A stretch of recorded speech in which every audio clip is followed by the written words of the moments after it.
Hello my lovelies, welcome back to my channel. In case you're new here, my name is Bee, and today we're going to be talking about growing confidence in your artwork. Keep in mind that everything I say in these videos is of my own opinion and may not work for everyone, and everyone has different experiences. And so don't worry if you experience something completely different than what I experienced, because that is totally a-okay and happens. Let's get into this video. Today in the background you're going to be watching a time-lapse of my demon goddess painting titled Breathe In. I really do apologize. I completely meant to get some nice b-roll shot of the painting before I sent it off to Michael's to go get framed, and I just haven't gotten it back yet. That is entirely my bad. It went right over my head, so there's not any really good shots of it before it went off. And so I'm really sorry about that. There's a couple of different ways that confidence in your art can manifest, and these are completely different at different times in your life, and you can experience more than one of them. You can have none of them at all at any given time, because it fluctuates so greatly, so widely. It's always changing all the time. What you may think of when you think of having confidence in your art would be liking your art. And yes, this is completely different than having confidence in my experience. Liking your art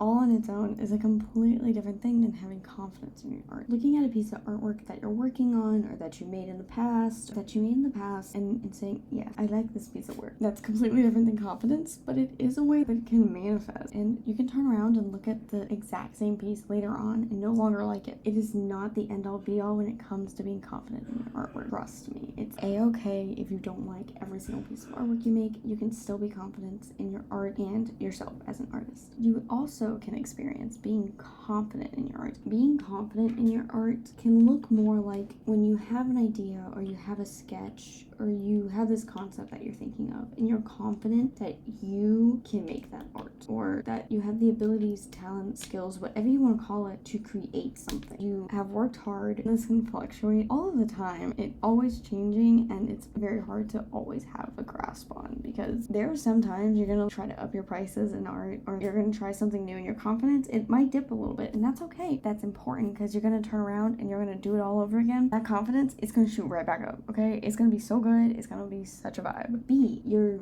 said that there was 3 things. You've only talked about 2. That is correct, because there's also confidence in yourself as the artist, which, while might not necessarily be the exact same thing, what this looks like more is you can talk to people about your art, you can tell random strangers that you're an artist, and you're not worried that they're gonna judge you or tear you down, and you don't care about what they say, because you know what, you are an artist. You're confident in that. I've talked a good bit about how being confident and liking your art can fluctuate very often, but what is this actually called?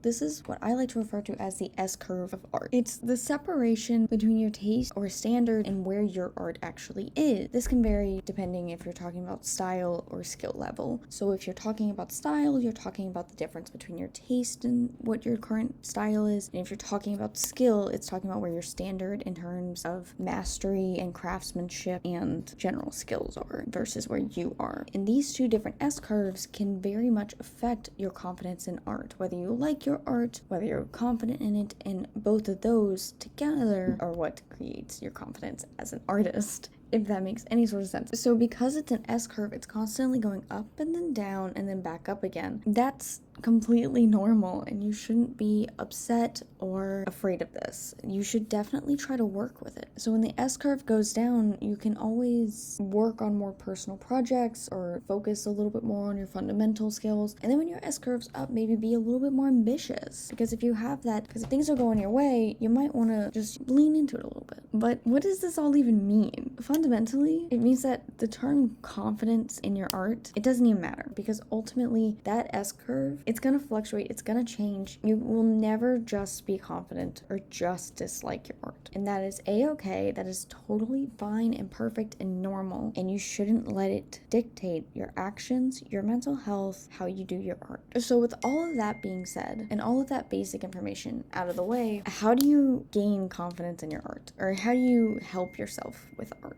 confidence?